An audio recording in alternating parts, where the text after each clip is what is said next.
જોઈ શકાય છે એકદમ આર પાર દેખી શકાય એવા બન્યા છે।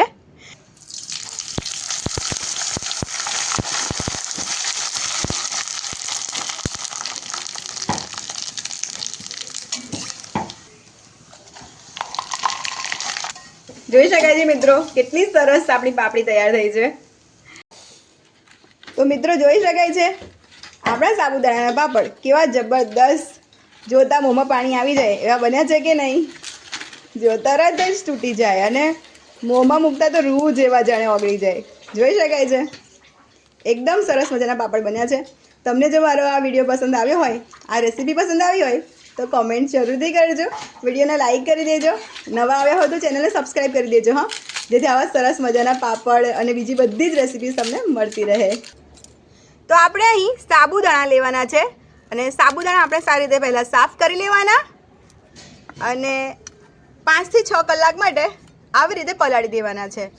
તો સાબુદાણા ડૂબે ને તેની ઉપર આટલું પાણી રહે ને તેટલું પાણી રાખીને પલાળી દેવાના છે। તો જુઓ એકદમ પલળી ગયા છે ને 5 થી 6 કલાકમાં તો એકદમ સરસ પલળી જાય। તો હવે મેશી થઈ જાય ને તો આવા આપણે સાબુદાણા પલાળવાના છે। તો હવે આપણે સાબુદાણાને એક પેસ્ટ તૈયાર કરી લઈશું। તો આપણે આવી રીતે મિક્સર જાર લેવાનો છે, સાબુદાણા અંદર ઉમેરી દેવાના છે। તો મોટો કપ યુઝ કરશો ને તો તમારે ફટાફટ થઈ જશે। તો હું અહીં 250 ગ્રામ સાબુદાણાની પેસ્ટ તૈયાર કરું છું, એટલે કે 250 ગ્રામ સાબુદાણાના પાપડ બનાવવાની છું। તમારે જેટલા લેવા હોય સાબુદાણાના પાપડ બનાવવા હોય તેટલા તમારે સાબુદાણા લેવાના।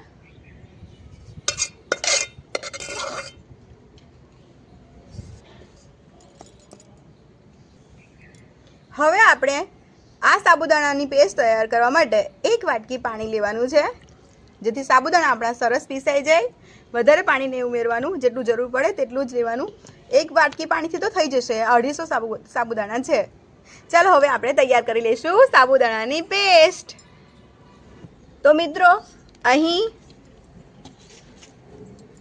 જોઈ શકાય છે સાબુદાણા સરસ રીતે આપણે પેસ્ટ કરી લીધા છે। તો મારે અહીં 1 વાટકી પાણીની ઉપર ફરી બીજી 1 વાટકી પાણીનો ઉપયોગ થયો છે પેસ્ટ કરતાં। તો તમારે જેમ જેમ જરૂર પડે તેમ તેમ પાણી ઉમેરતા જવાનું અને એક આવી રીતે પેસ્ટ તૈયાર કરી લેવાની સાબુદાણાની। હવે આપણે આવી રીતે એક ઊંડું વાસણ લઈશું।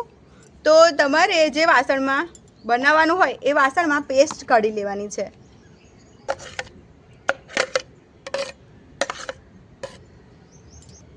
મિત્રો સાબુદાણાની પેસ્ટ આપણે કાઢી લીધી છે। તો મેં અહીં 1 ગ્લાસ સાબુદાણા એટલે કે 250 ગ્રામ સાબુદાણા લીધા હતા। તો હવે આપણે આ મુજબ પાણી લેવાનું છે। તો 1 ગ્લાસ સાબુદાણાની સામે આપણે 5 ગ્લાસ પાણી લેવાનું છે, આ તમારે યાદ રાખવાનું છે। તો તમે જો વાટકીનું માપ લો તો વાટકીથી પણ તમારે 5 વાટકી પાણી લેવાનું, જો 1 વાટકી સાબુદાણા હોય તો। આ તમારે યાદ રાખવાનું છે કે જેટલા સાબુદાણા હોય ને તેનું 5 ગણું પાણી લેવાનું છે।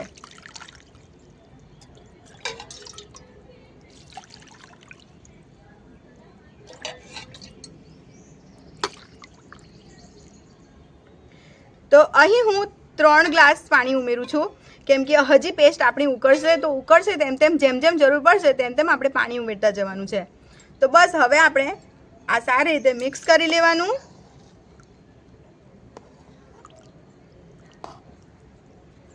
શકાય છે હજી 1 ગ્લાસ પાણીનો ઉપયોગ કરી લીધો છે મેં, એટલે કે 4 ગ્લાસ પાણી ઉમેરી દીધું છે અને આવી રીતે જો પાતળી પેસ્ટ તૈયાર કરી લેવાની છે, આવી એકદમ બધું ઓગાળી લેવાનું સરસ। ચાલો હવે આપણે ચૂલા પર મૂકીશું ઉકાળવા માટે। મિત્રો અહીં મેં ચૂલો સરસ સળગાવી દીધો છે, તમે જોઈ શકો છો કે મીડિયમ ફ્લેમ છે। તો તમારે આવી રીતે મીડિયમ ફ્લેમ પર આ ખીરું સાબુદાણાનું તૈયાર કર્યું છે તેને આપણે ઉકાળવાનું છે। તો આપણે કઢાઈ મૂકી દઈશું।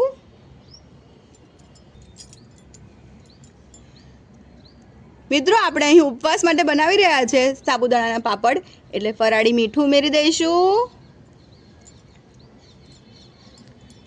ચીલી ફ્લેક્સ ઉમેરી દઈશું,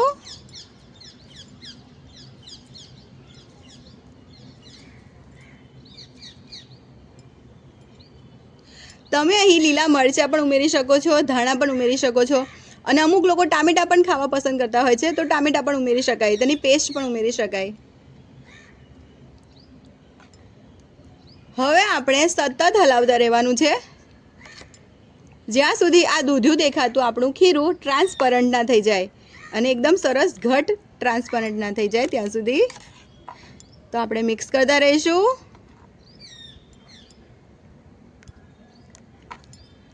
અને ગેસની ફ્લેમ મીડિયમ રાખવાની છે, તે વાત ખાસ ધ્યાન રાખવી.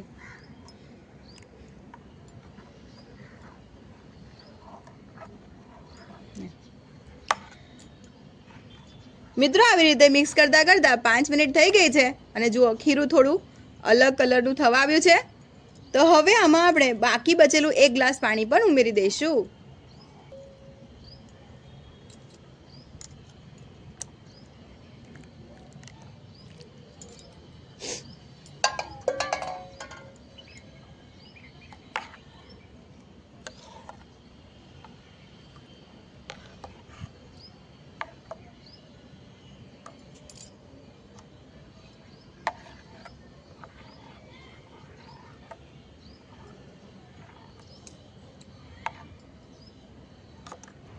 મિત્રો 10 મિનિટ થઈ છે. જો 10 થી 12 મિનિટ થાય ને ત્યારે આવી રીતે ખીરું આવું સરસ ટ્રાન્સપરન્ટ થઈ જાય. દેખી શકાય છે આવી રીતે આખું ટોટલી ચેન્જ છે. જે દૂધિયું ધોળું હતું ને તો આ સાબુદાણા આપણા સરસ પાકી ગયા કહેવાય. સહેજ પણ જો સાબુદાણા કાચા હશે તો તમારા પાપડ વ્યવસ્થિત નહીં બને. તો ખીરું એકદમ પરફેક્ટ આવું ટ્રાન્સપરન્ટ થયેલું હોવું જોઈએ અને આવું ઘટ હોવું જોઈએ. એકદમ ઢીલું ઢીલું પાતળું પણ ન હોવું જોઈએ. જુઓ આવી થિકનેસ રાખવાની છે આપણે. તો હવે આપણે આ ખીરુંને ઉતારી લઈશું અને થોડું ઠંડુ થવા દઈશું અને પછી પાપડ બનાવી લઈશું. મિત્રો ફરીથી જોઈ લો. ઉતાર્યા બાદ થોડી વાર આપણે ઠંડુ થવા દેવાનું છે અને જુઓ આવું ઘટ હોવું જોઈએ. આવું હોવું જોઈએ રની ઘટ. જુઓ અને કલર આવો ટ્રાન્સપરન્ટ પૂરો હોવો જોઈએ તો જ આપણું પરફેક્ટ કહેવાય કે ખીરું તૈયાર છે. હવે આપણે આના પાપડ તૈયાર કરી લઈશું.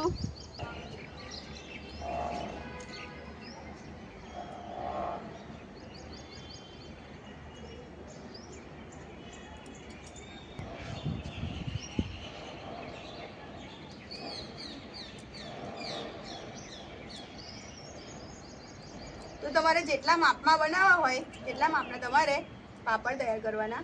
પણ આ પાપડ જેટલા પાતળા હોય ને એટલા સરસ વધારે લાગે. તો આવી રીતે પાતળા પાતળા કરી લેવાના તૈયાર.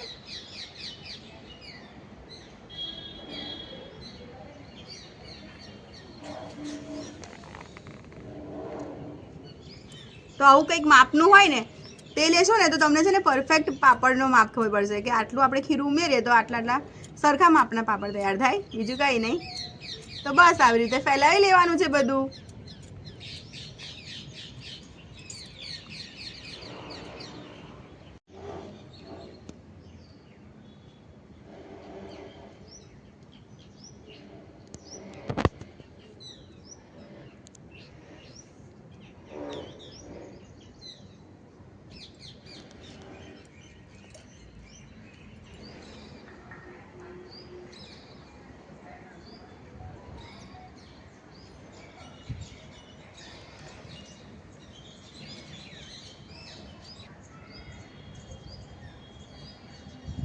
તો મિત્રો જોઈ શકાય છે મારા પતિદેવજી પણ મને હેલ્પ કરે છે. એવું નથી કે હું એકલી જ કંઈક આટલી બધી મહેનત કરતી હોઉં. તેઓ પણ મને બધા જ કામમાં મદદરૂપ થાય છે. થેન્ક યુ પતિદેવજી. My pleasure.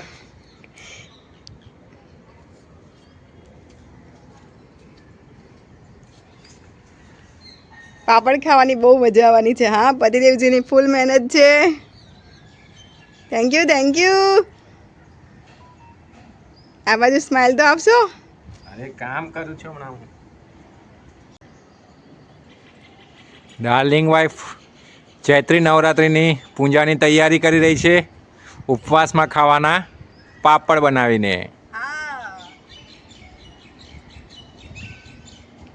મિત્રો તમે શું બનાવો છો ઉપવાસ માટે સ્પેશિયલ? કોમેન્ટમાં જરૂરથી જણાવજો. અને તમે ક્યારે બનાવ્યા છે આવી રીતે સાબુદાણાના પાપડ? એકવાર જરૂરથી બનાવજો. એટલા ટેસ્ટી લાગે છે.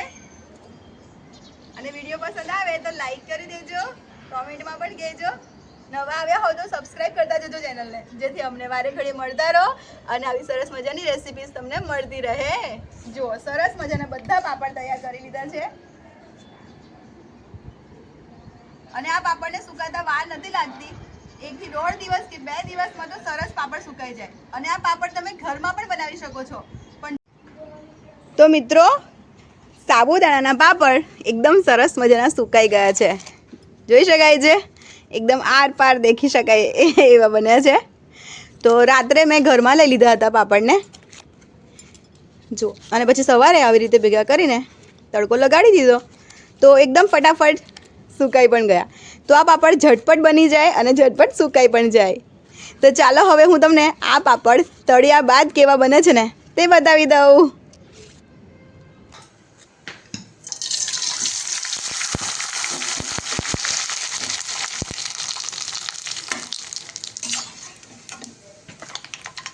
જોઈ શકાય છે મિત્રો, આપણી પાપડી કેવી સરસ તળાઈ ચૂકી છે અને સાઈઝમાં ડબલ પણ થઈ જાય. જુઓ, જોઈ શકાય છે મિત્રો, આપણી પાપડી કેવી સરસ તળાઈ છે. તો હાથમાં થોડી ઝાર લાગી હતી એટલે હાથ થોડો આમ તેમ કરવો પડ્યો હતો, પણ જોઈ શકાય છે તમે પાપડીનું રિઝલ્ટ જુઓ.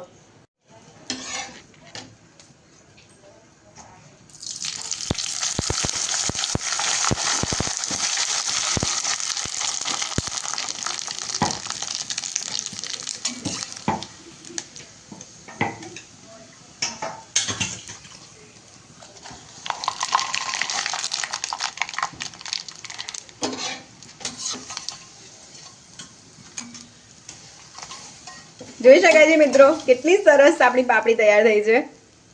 અને ટેકનિકલ ઇશ્યુના કારણે વિડીયો થોડો હલ્યો છે, પણ આપ સૌ વિડીયોમાં રિઝલ્ટ જોઈ શકો છો. કેટલી સરસ આપણી સાબુદાણાની પાપડી બનીને તૈયાર થઈ છે. તો તમે પણ મારી રીતે બનાવો સાબુદાણાની પાપડી અને પછી મને કોમેન્ટમાં જરૂરથી જણાવજો કે મહેનત કર્યા વગર ઓછી મહેનતે પણ આવી સરસ મજાની સાબુદાણાની પાપડી કેવી સરસ લાગી. બનાવી કે નહીં તમે? તો મિત્રો જોઈ શકાય છે આપણા સાબુદાણાના પાપડ કેવા જબરદસ્ત, જોતા મોંમાં પાણી આવી જાય એવા બન્યા છે કે નહીં?